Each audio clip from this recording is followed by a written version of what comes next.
full disclosure, I've had some sangria with my lunch. So it's good though, because like all of the nerves kind of just like melted away. And so now I'm like, let's do this. Nice. Anyway, but so let's get started. Welcome to the Imperfect Moms Club. Yay. Yay. So if you could just tell us a little bit about you and like what you do, who you are, just whatever your favorite color, just anything. Oh man. Well, I feel like the favorite color would be just like down a long rabbit hole that ends in orange and green. So just to let you know. Nice. So my name is Heidi Esther. I am a joyful purpose mentor, and I guide women who are done with defining themselves through other people to find love, joy, and purpose on their own terms. That's amazing. So my journey started out, my children, I have two kids. I have two human children and two dog children. Aww. It counts. Yeah. So that's a whole revolution for me to go from human children to dog children. Cause I always thought I was a people person. And then all of a sudden I was in love with this little animal. And I was like, I guess I'm an animal person now too. So my journey started out, and at first I want to say thank you so much for having me on your show. And I've really resonated with pieces of your journey, and especially like the mental health struggles. I've been on a 12-year journey that includes like an undiagnosed postpartum depression that I think I had like 5 years, codependency. I was in an unsafe marriage. And so I've been through divorce, and I had like a midlife awakening. And so I feel you, and I want to thank you so much for showing up to share your experience, strength, and hope. My journey starts when my kids were little toddlers. So I have two, and they're 14 months apart. So as you can imagine, the diaper load, got a little much. Yeah, a little bit. Yeah. Oh my gosh. And so for some reason, I got it in my head that I was going to be like a perfect mom, and I was going to do cloth diapers like my mom. I almost did that. I was this close. I almost did that. And I would say it's okay either way. The only thing I have to show for it now is I have really nice dust rags. So that my kids use to dust when I tell them. Nice. Most of the time. So I just got to this place where I had like the big suburban house and the two toddlers and the white picket fence. And like, I was volunteering, that was midnight volunteer. Like, oh, I don't need to sleep. Who needs sleep? Yeah. Let's just see what other causes are in the community I can donate my time to. And I was like these little bits of awakening that started happening in me. And one was that there was a series of incidents between my husband at the time and my son it was not safe. But then there would be these other times where like I would be taking the kids for a walk, and I like incessantly took their pictures, right? Every mom wants to like, it was before the rise of Facebook, and like you just wanted to take pictures so you can, like, I made slideshows for my parents before there was Facebook. And so I was always just taking pictures of them. And then one day I took a bunch of pictures, and I was just like, I'm never in the picture. No. Yeah. And then one day I would, like, my husband and I would like have a disagreement. Like, he was more of the vocal and I was more of like the people pleaser, smoother over people pleaser. Yeah. And I'm like, is this happy? Yeah. And then finally I got to a point where I was like, am I happy? Yeah. And so it's been a large series of rabbit holes since then, in 12 years. And I think one of the hardest things, and I want to thank you both for showing up too. talk about feelings. Mhm. So I was raised that everything was fine. Mhm. It's fine. Yeah. We're all fine. It's fine. Oh, you got a boo-boo. That's fine. Let's put a Band-Aid on it. Other Like, people have it worse. Yeah. yeah. So I didn't know, like, as a mom with toddlers, right, who can't control their feelings as much because they're not adults, and even some adults, right? Mhm. Toddlers. Mhm. Like, I didn't know I had no words for what I was going through. I had like two main coping mechanisms, I would say. If I was feeling weird, I would either say it's time for coffee. Like, coffee was my best friend. Mhm. Or I would say, I wonder if there's a closet I can organize. So my house was really organized. It was kind of like a hot mess inside. And so I went, my husband at the time, we went through a bunch of pastoral counseling with like our pastor at church. And a lot of that was revolved around like, what are you feeling? And after a while, my husband quit and I just kept going because I was like, I feel like he's onto something with these feelings. Mhm. With these With these like feet, what are those? like I don't just need coffee all the time. I can like sit and not implode. Yeah. So I got to a point in the pandemic. It was after the second time I had been fired from a job. And so I was home with my teenagers, and I was the happiest I had ever been. And I was like, oh, I'm like, because I was so happy because I'm back home with my kids. I've been Mhm. at underpaid fundraising jobs for the last, like, I don't know, 12 years. And Mhm. so it was just so good to just be home with my kids, and just like, even teenagers need contact time, and Yeah. moms need contact time with their kids. And so it was just like so good. And then I was getting this call to write and to share my story because I thought, I was like, oh my God, I hit the lottery. Like, I feel like I'm the best I've ever felt. I actually feel joy. That's And amazing. I started writing. I started writing out all of my big, messy stories. And I have a pod and a blog, and I wrote a book about my first awakening, like when I was going through the what are feelings and with the pastor, and like being able to somewhat untwine and from the people pleaser mode, right? People Mhm. pleasing is such a strong pull, Yeah. and saying like, I'm not going to please you anymore. I'm going to go over here and I'm going to try to figure out what happy is for me. And so I was able to finally like speak up Mhm. to my husband at the time. But that was that's my first book, and it's coming out. That story is coming out in March, Aprilish. That's so That is 2022. exciting. very Oh my exciting. God, So, that's so awesome. so I just really wrote it because I think that everyone deserves to put their happiness first. And, Mm. if there's like, one mom that hears this, I think that that's enough. Like, that's so important because we are so much, and we're made for all this big love for our kids, but also we're made as us, Yeah. or Mhm. else we'd all be the same, right? Yeah. So I yeah, so I'm sorry, that was a little more than a little about. Oh, no, we want you to talk as much as you want or as little as you want. Share as much or as little as you want. We're totally open on this show. That's the whole point, right? So, well, I think it's amazing. I think you're amazing, but I also it's Oh, so thanks.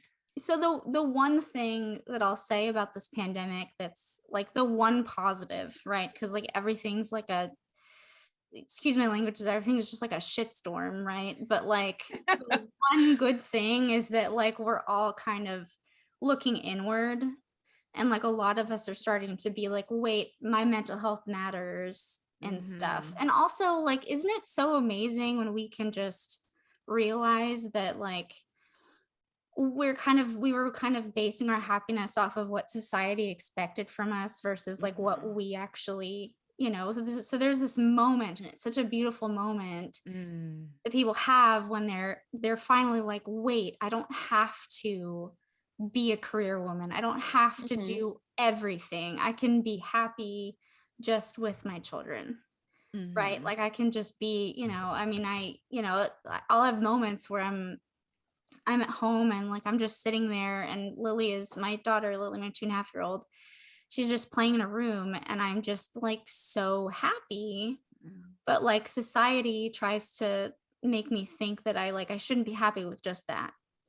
But like that's everything, Yeah, like you need to do more. And yeah, like playing with your kids, like that's everything. Like your kids are everything. And so like, like we just need to like shut up society, like enough, like just let me be me and let us, we're moms and we love our kids, and that's okay. That's enough. It's, Yeah.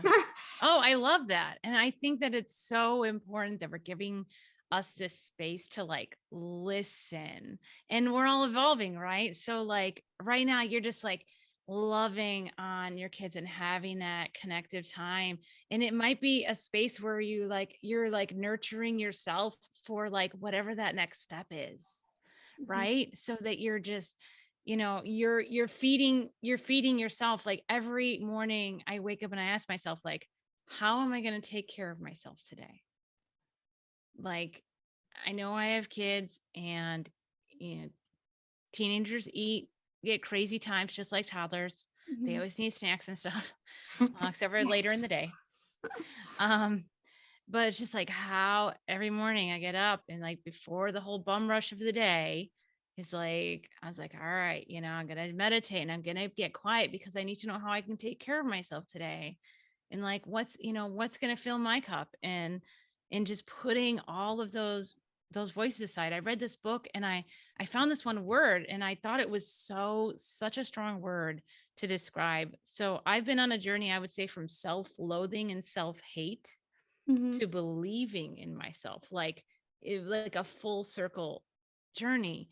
And at the end, you can also say like, how am I going to honor myself today?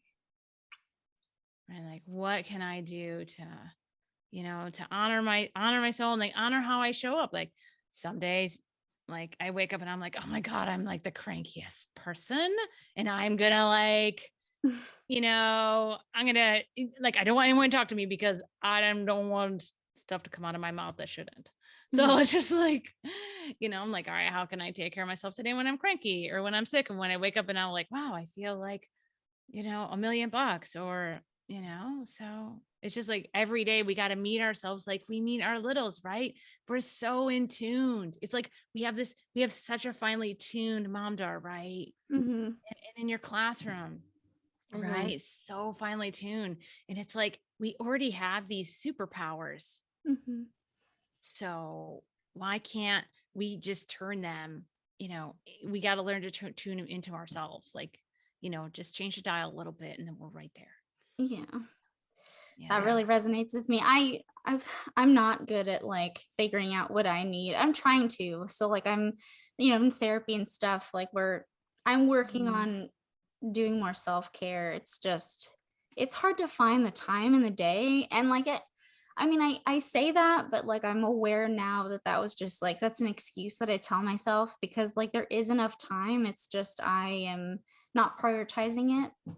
And so everything else seems more important than that. So like I'm not going to give myself time, when it's not that there aren't enough literal hours in the literal day, you know what I mean? And so I've been working on that. That's something that's like my goal for this year is like, self-care is going to become a priority, and, I'm going to take care of myself so that I can better take care of my family. Because kid, and you were talking about how like kids, they're we have to take care of ourselves, like we take care of our kids and things like that. But there's something to be said for like your inner child, because everyone has an inner child. And and that's something like we don't really ever, like no one ever says, like in the mom manual, like, oh, forget that you all like, don't forget that you like to play too. Like, no, we have to put on like the serious mom pants. Like, we don't need to wear the serious mom pants all the time. We could have the cool mom jumpsuit or the overalls. We could put on the cool mom glasses. We're still kids too, right? And so like part of that self-care is like, you could be like, I'm going to buy a trampoline and it's going to be mine. I love that. Mama's trampoline. No, we can get you one for your birthday, but this one is only for me. I love that. I love that. You know, or like, wait, oh, do I have that? I don't know if you can see. So I still make myself friendship bracelets. That's amazing. So just like that's like my inner 11-year-old, 12-year-old. It's just like, letting her out to play, because and then your brain gets all like fuzzy, happy, like relaxed, and you're like, oh, that's what it's like. I remember I like taking a break from the responsibility train too. Yeah, but I mean the hard part is that like you don't realize that your inner child needs help until you have children, because then you kind of see, it's like you're seeing your inner child like out on the outside. And so I actually I've been working with my therapist about, this is going to become another Lisa therapy session. I promise it won't. Sorry guys. It's okay. But, it's okay. It's all good. So I write my daughter's letters. So like, if something cool happens, like I'll write them a letter. And then I decided, one day, like I wasn't feeling good mentally. And I decided to write myself a letter, because my therapist was like, okay, well, what do you want to tell your inner child today, or whatever, And so I wrote this letter, and I was like, dear Lisa. And, I start all my letters to my children, like, dear their name. And then I love you so much. So I was like, dear Lisa, I love you so much. And then I was like, you're going through a lot, but like, I'm here. And, all these things that I would tell my kids, but like, it was actually really, really like helpful, because my inner child was like, oh yes, like like I need support too, so I love that. Yeah, and we like, I know we say it all the time, but like it really is true. Like we have to take care of ourselves if we're going to be able to take care of our kids and take care of our families. And I'm going to go off on this tiny tangent, but it all ties in, so just stick with me. So years and years and years ago, I was watching, it was like National Geographic or something, and it was this documentary on this polar bear, and it was a mommy polar bear and her baby polar bear, and they're like going through the Arctic or wherever. And at one point in the show, the mom like found food, like they hadn't had food for like a really long time. They finally found food, and the mom would eat the food first before she let the baby eat the food. And I'm like, well, that's mean, because I would just be like, oh, here, you have it. But then the narrator guy explained it, and he's like, if she doesn't eat this, she will not have energy to defend her baby, take care of her baby, think logically about, okay, where do we need to go next, blah, blah, blah. And I was like, oh, okay. So like, it might seem like, oh, I'm being so selfish by taking a day for myself, or by whatever, not folding the laundry and watching a show instead, or whatever the thing is. But like, seriously, like if we don't take care of ourselves, like, especially mentally, we're not going to be there to take care of our kids. So it's not selfish. It's actually like beneficial to like everybody involved. Yeah. I actually like that didn't. I love that. I think like a few episodes ago, you were talking about, I think you mentioned like the air mask in the plane. You're talking about like always like put it on your kid before you, or put it on yourself before you put it on your kid. And you explained that, and then like it didn't dawn on me until then, like the concept of like you need to take care of yourself so that you can take care of your kids. Like I didn't even like, that didn't click in my head until you told me that thing about like the plane masks, and I was like, oh yeah, because you only have like 12 seconds or so. It's like this very short time span, and if I don't get that mask on, I'm going to pass out. And like, so like if they pass out, it's okay, I can give them air in a couple more seconds. But yeah, it's the idea of you only have so much time before you break, and if you break, who's going to take care of them? And like it's such a huge thing, but like we just don't think about that because we're so preoccupied with, no, we need to be, we're just okay, and we just need to be okay, and we need to like be on top of it, because like we just have to, like we're not able to break down, we're not allowed to break down, but like we're also not doing the things that would prevent us to break down.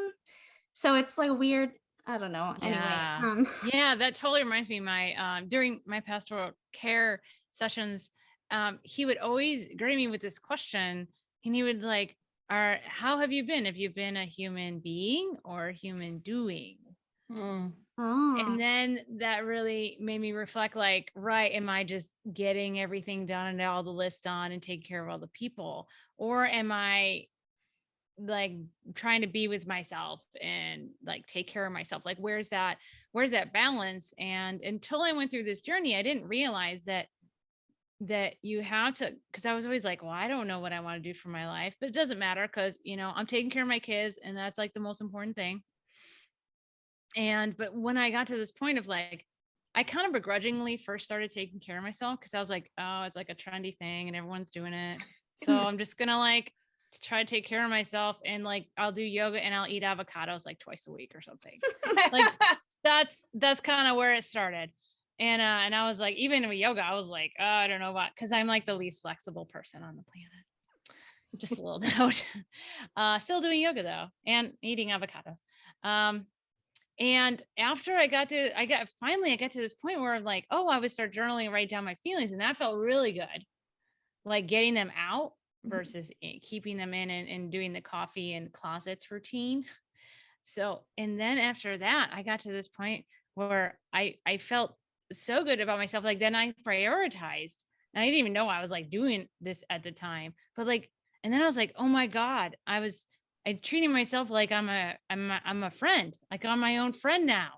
Because I used to just kind of like not think much about me. And I always tell my kids this. And I said, I used to think my toes were my best asset because they were perfect. Right. And I was like, oh, if I have anything, I could just grow up and be a foot model. like I had nothing else to give whatsoever, like mentally or physically. I had these toes that could be shaped into fancy toes. Like, and that was it. And I was like, that's what I'm hanging all of my confidence on. But then I got to this point where I was like, like I can write some poems and I help people at my nonprofit. And those are things I'm proud of too. And so like, it was just kind of like this slow snowball that I didn't even expect that popped out during the middle of the pandemic with my kids. And then I was like, I believe that I'm here to do something for the world. And I was like, where did that even come from? It was like this weird, like, I feel like I just got this like golden totem of like, there we go. Here we go. I got this special prize delivered to me. And I'm like, every mom that's inside, like that amazing little light is inside of all of us. Yeah. And so on a mission to just make sure everybody knows that we all have this like such an amazing light. So like, yes, always play and take care of yourself, even if it feels stupid and you like do it like annoyingly, just do it somewhat consistently. Yeah. So I wanted to just add something. So my brain won't let me not say this because ADHD, my brain's like, say it right now. But earlier you were like your pastoral help, you talked about like human being versus human doing. So when I was in college, I was in class about ancient philosophy, and they talk about like being versus becoming. And so that reminded me of that. Like there's, you want to be in being, and we're stuck in becoming. We're stuck in like, well, what's next? Like, what are we becoming? But we want to get into being anyway. So shout out to classical philosophy nerds. Yeah. All right. You remembered something from school. Yeah, I'm always doing that. Like my husband, he's a software engineer, so like he knows nothing about anything that I know. And I'm always telling him like facts, and he's like, cool. Okay. And I'm like, but I don't think it's cool. Anyway, so we are that was legit cool though. Legit. Thank you. So we are going to take a quick break, and then I kind of want to get more into like what you are doing now. So stick around.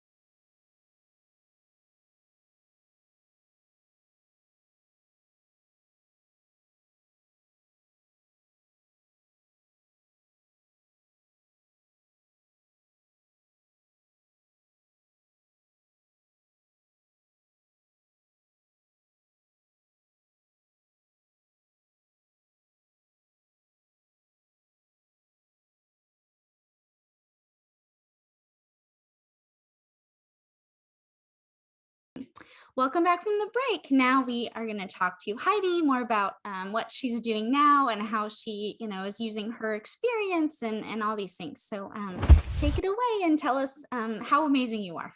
Oh, wow. I feel like I'm just going to have Little Miss Sunshine come in here for the segments. So right now I am I'm not taking a break, but there are 3 big words that I'm using to focus on bringing because I have kind of like goofy, a lot of mom stories, but other stories as well from my life that and poems and self-reflections. So kind of the self-reflections take the women through all the different steps to get to that little slice of joy. And so I've been doing weekly stories. So I'll be doing monthly stories, poems and reflections on blog as well as a podcast. And I am just very passionate about just trying to let everyone know that, your happiness is important, and it's a priority, and it's such a weird thing to think about, in being in a society where, like, I am primarily a person and who loves supporting people. Like, I love nurturing and supporting people. That's like, I'm an Enneagram 2. I'm like an ENFJ. Like, I'm ENFJ too. Oh, yay. So my mission is just to guide and inspire other women to, be able to be unabashedly afraid to, like, look in and find themselves and find their light and find what that love and joy and purpose mean to them. And so I'm doing that as a writer. I'm doing that through, like, books that we'll talk about, and I have a course coming out soon. Oh, cool. Also, it's called Peeling Your Onion. Ooh. So it takes now I'm thinking about Shrek.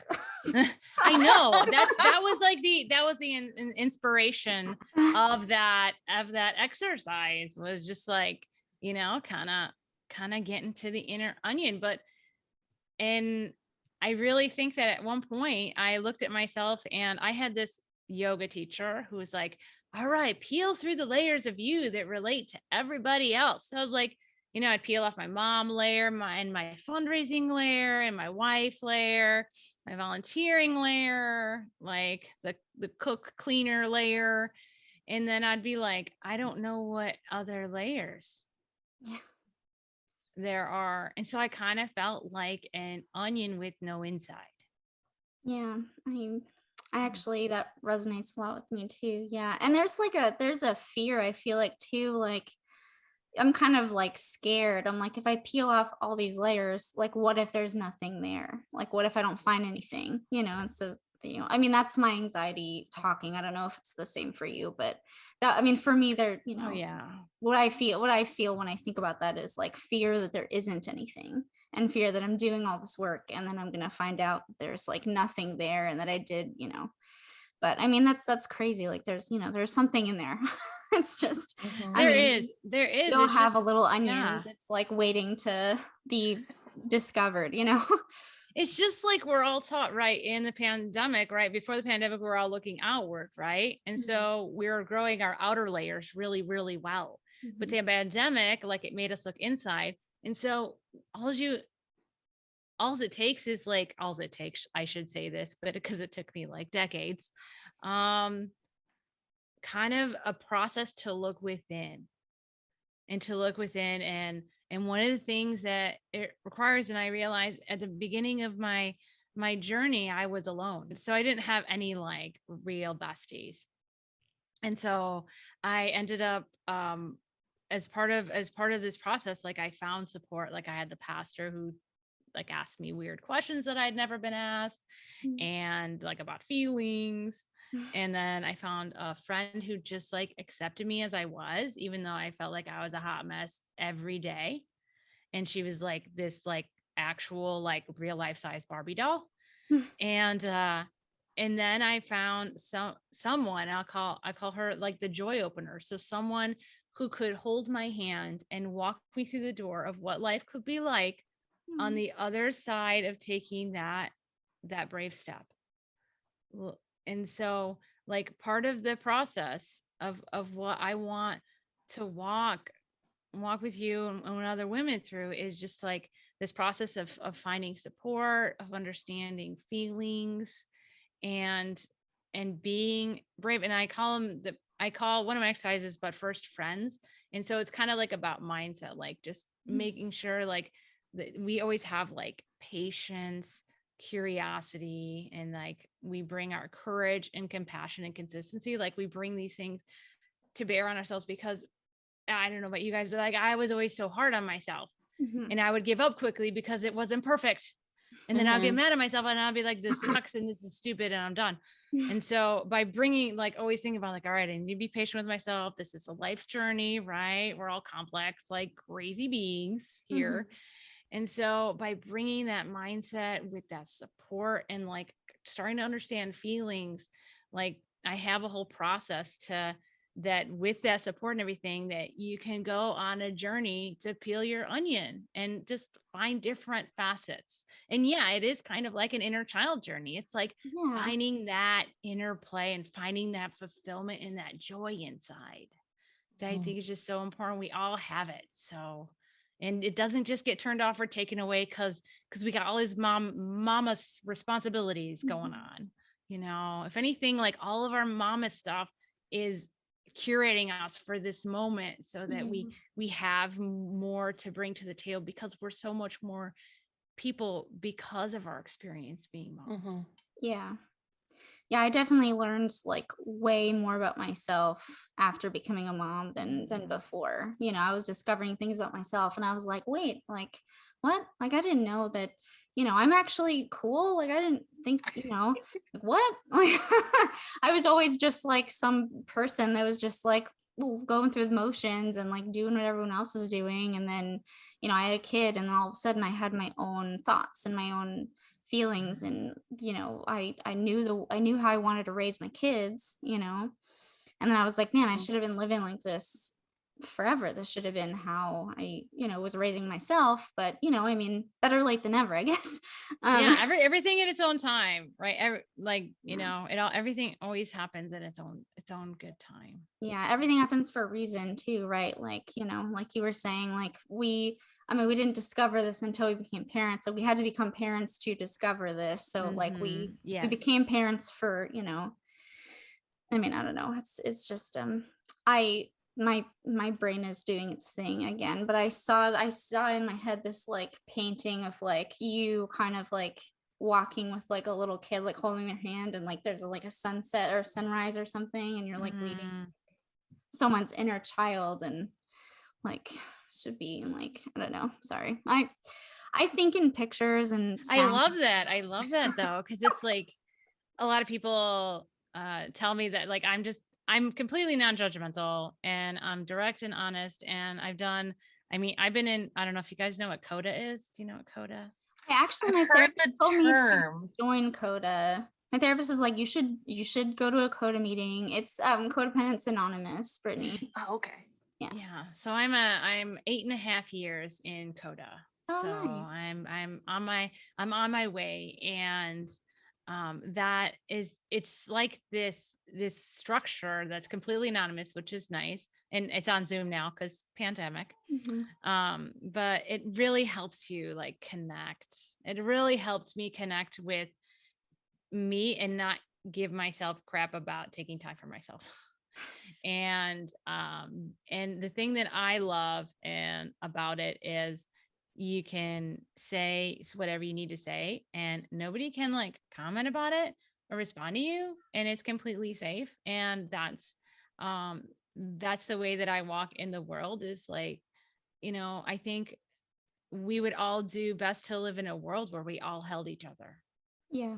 Instead of like waiting for our turn to talk or waiting to put somebody else down. And if we just held each other and we're direct and honest, and we're able to say like, you know, Brittany and Lisa, you know, I'm here holding space for you and the light that you share with the world. Like, I think that's so much more powerful than being like, any other kind of way. So Yeah. Yeah. Yeah. You were talking about peeling back layers and everything. I was going back in my brain, like thinking about, like my life journey and whatever. And I was like, I don't know if motherhood kind of like almost put like a pause on like my personal development. You know what I mean? Because like, you're in school, you're in college, and you're like, okay, I'm going to do this. And you're developing your own thoughts and your own ideas, and you're figuring out how you're going to be an adult and blah, blah, blah. And then you become a mom, and it just kind of like stops for a minute because you're like, how the heck do I do this? How do I keep this person alive? Like, how many times am I supposed to feed her? And like, what? Yeah, All like this there's stuff. no manual. Like there's no manual. They like, No. yeah, I feel like there is a manual, but like they just decided not to give it to us because they hate us or something. Like, yeah, I think there's the like manual there is a book it's right that here. has- The manual's in there, Yeah.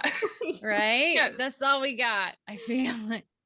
Yeah. And like right before I became a mom, like just stuff had happened, and I kind of got like squashed a little bit by somebody, and it just kind of like made me kind of like, I don't know how to say it. I just kind of like went like closed this. up. You Yeah, closed kind of up. closed up a little bit, and I was like, okay, because I'm a little weird and kooky and crazy. I mean, you have to be if you're going to be a kindergarten teacher, because those kids are whack. Mhm.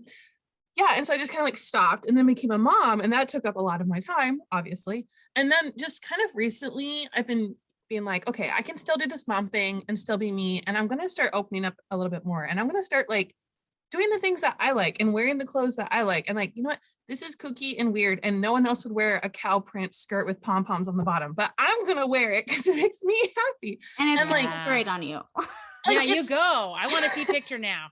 I have like, I wore the craziest Christmas outfit for a Christmas party at school. And I know that 99.9% of the people at school would be like, I'd never wear that, but I wore it, and I was happy. So I'm starting to be like, you know what? I can be mom and take care of them, but I can still be me, and I can still like keep doing that personal development where like, what do I like? What's my personality? What do I want to do this year? What do I want to do that year? And growing myself too. And it's not selfish. It's just like me doing my thing, So yeah, the onion was a really good analogy.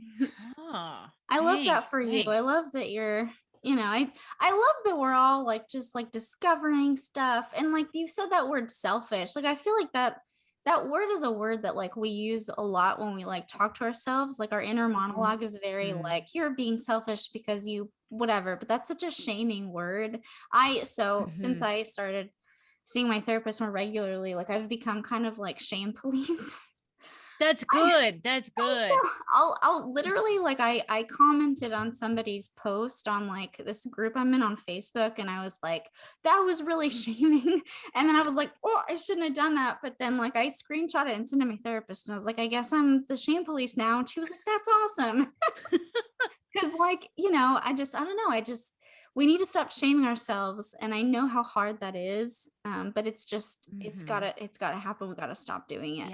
Yeah. Somewhere I feel, and I don't know, like there was not a divine hand, but there was a large hand. I'm not going to say patriarchy, but maybe, in getting us to like look at all these things outside of ourselves. Right. And I feel like maybe it's like some kind of conspiracy to get us to not look inside because of how powerful and powerful we are as women, and what our capacity to heal. I mean, if there's like one thing I think our world needs right now is healing. Like we need to heal. We need to heal like the land and the water and all that, the air. Yep. And we need to heal ourselves because us showing up whole will make the world show up whole. Yeah. Right. Yeah. There's a lot of bad energy in here. Like, I mean, the world, not like this Zoom meeting is like fire, but I mean, like the world, there's so much like negative energy everywhere. And so like, I mean, yeah. So like we kind of, I consider myself to be like an empath. Like I'm very, very sensitive to like vibes and energies and things like that. And, if someone on the other side of the room is having a bad day, like I'm having a bad day too. And so, So the last year or two, last 2 years, it's been incredibly just, I feel the entire world and I feel like all the situation and all the stuff. And so I'm just like, oh my God, like I don't, how am I supposed, so we really do need to like heal, but like it needs to start from within. Like we can't heal the world if we don't like heal ourselves first. And then we can heal, like we can come together to heal everything else. But until we're all on board with healing ourselves, like it's not going to happen, like we need to all kind of come together. But like everyone's so concerned with like, I mean, I talk about this all the time. Like people don't really care about anybody but themselves unless they're judging them for something. Like people care so much about like what I'm doing if they disagree with it. But then, if I'm doing something great, like they don't care. They don't talk to me about it or whatever. And so it's very like, we need to change that around. It needs to be supportive. And, there's ways to share ideas without shaming people. And there's ways to not be so judgy, I don't know. Anyway, I got on a little bit of a high horse there, but sorry. No, I totally agree. And then, especially in the pandemic, we had these, with you guys with little kids, you had different conversations with them, but I often had two grumpy teenagers just sitting at the kitchen table, like, when can I see my friends? Like, and then they would just lock themselves in their room. And then I'm like, there aren't enough air fresheners in the world to fix my situation. And then they're like, well, what can we do? What can we do? And I hold fast to this. And I was like, sometimes the only thing you can do is to take care of yourself. That's all you can do. And now that I've gone down this path, I feel like that's almost all I can ever do. Like I am just coming out of a period where I had some intense burnout, and it was kind of like depression, except for because I've been through the postpartum depression, and then I've been through 2 other depressions. And if you hear that in the background, that's my dog itching himself. And I totally lost my train of thought. So so all we can ever do is just like being able to take care of ourselves. And the difference between burnout and depression is that, have you ever seen The Never Ending Story? Yes. Okay, in the end, when the princess was like, here's a grain of sand, you can make it all possible. Okay, so depression and burnout are the same, except for in burnout you can see the grain of sand. In depression, you can't see the grain of sand. Oh, that's such a great way of thinking about it. I would do meditations, affirmations. I was doing gratitude every day, yoga. Like I made myself real meals and ate at the table like a fancy person. And then after a month and a half, like one day I woke up, which is only a few days ago, I was like, oh, I have energy again. I knew that grain of sand would be more than that grain of sand soon. But in depression, you don't have that. You need to have other people with you to let you know that there's the grain of sand in that hand. You just have to open it. Yeah, I was about to say, like, everyone else can see it, but you can't see it. Yeah, that's the tough part, is like, because everyone else is like, what do you mean? Like, there's nothing. Like, it's right here, but like you're so locked in your, it's like being in a, like one of those like old scuba suits where like it's like all metal and you're like, oh yeah, and you can't move. Yeah, like that's what I think of. You're like under the water in like one of those big suits, and it's heavy, and people are like, Lisa, just open the suit, and you're like, what are you talking about? Like there's no door there, there's no there's no latch or whatever. It's definitely like so anyway, that was a good explanation, the difference between the two. Okay, well, we are going to take another quick break, dance break, and then we will be right back to talk more about Heidi's book. So be right back.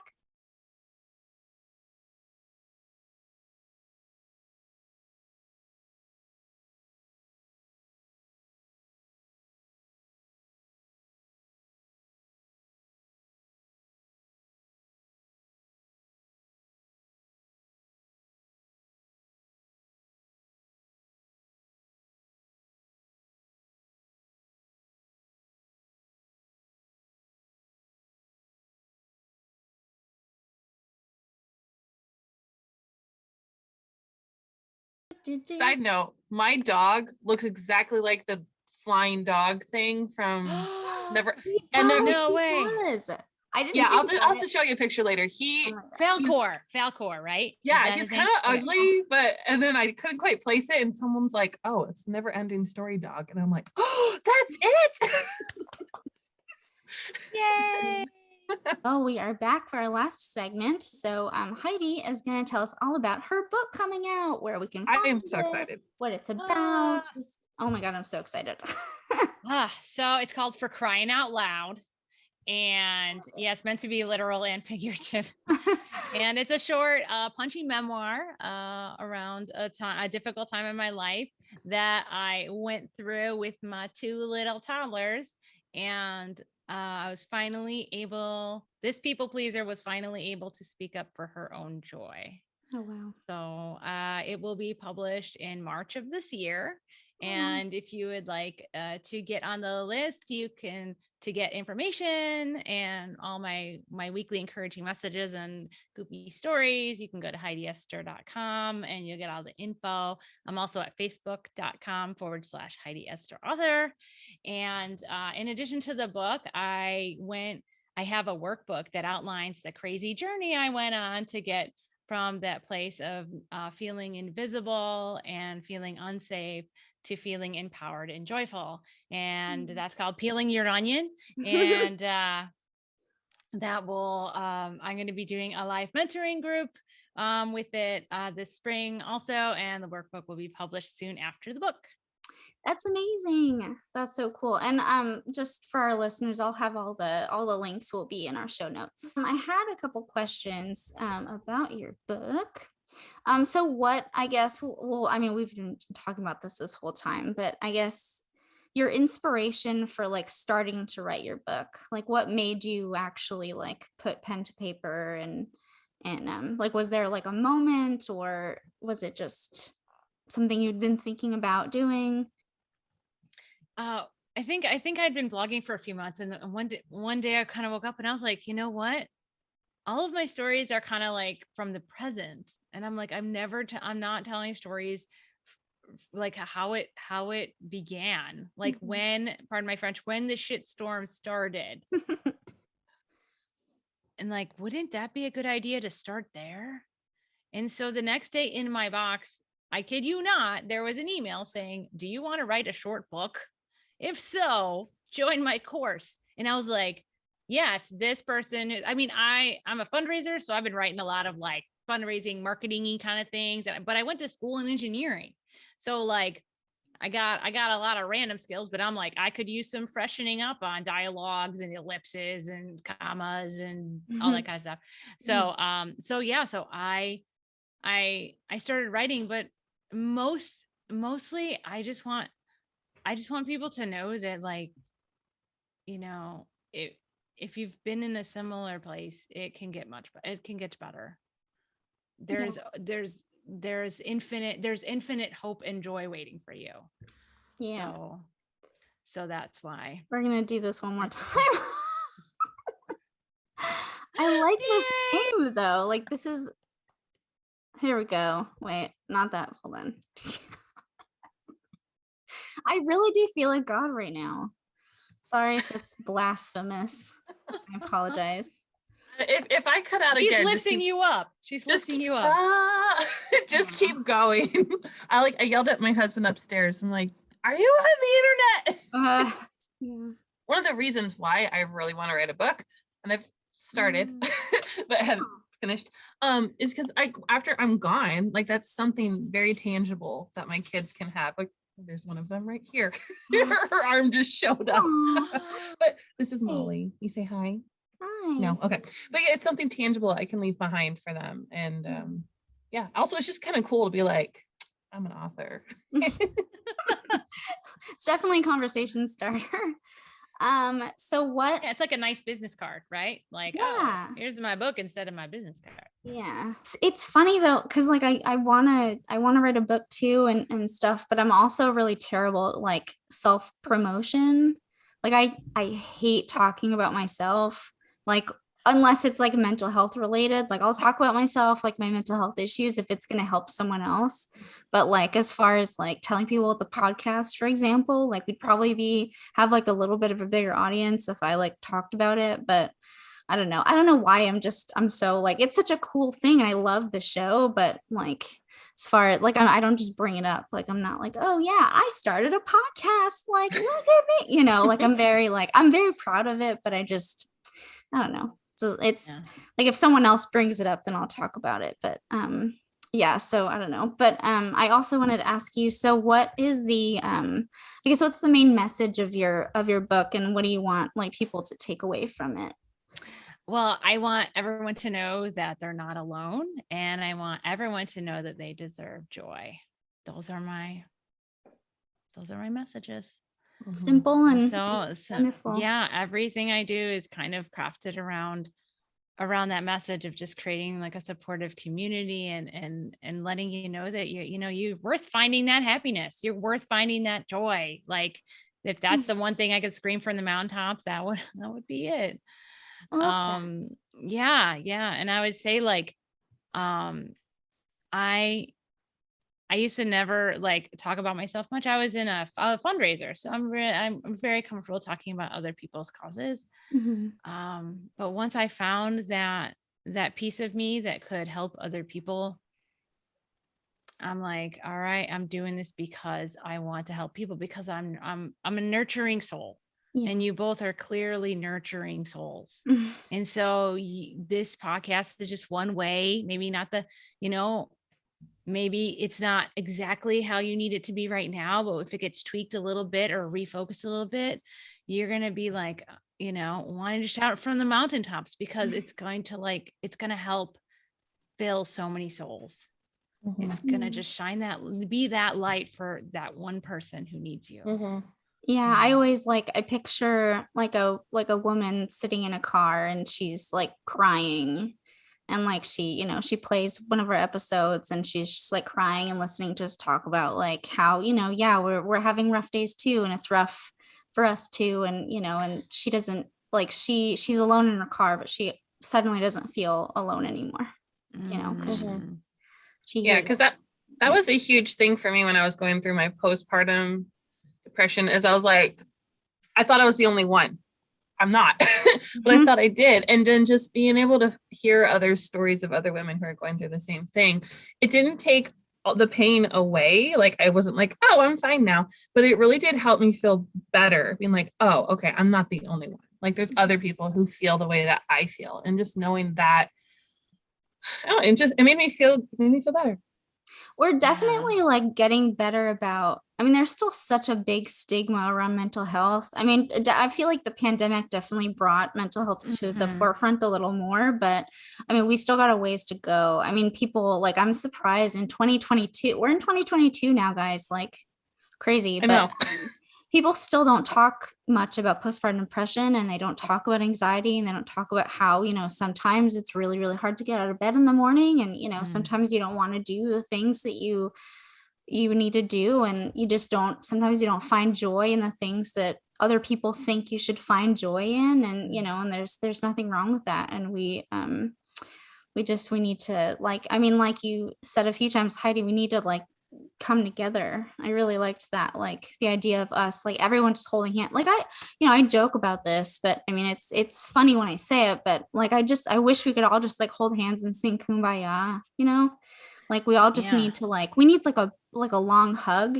You know what I mean? Like yes. And I'm like a hugger. And so the pandemic, I feel like I need at least a 2-day hug to like catch up on my hugs for sure. Yeah. Like we need it, we need that. And I feel like the pandemic has gone long.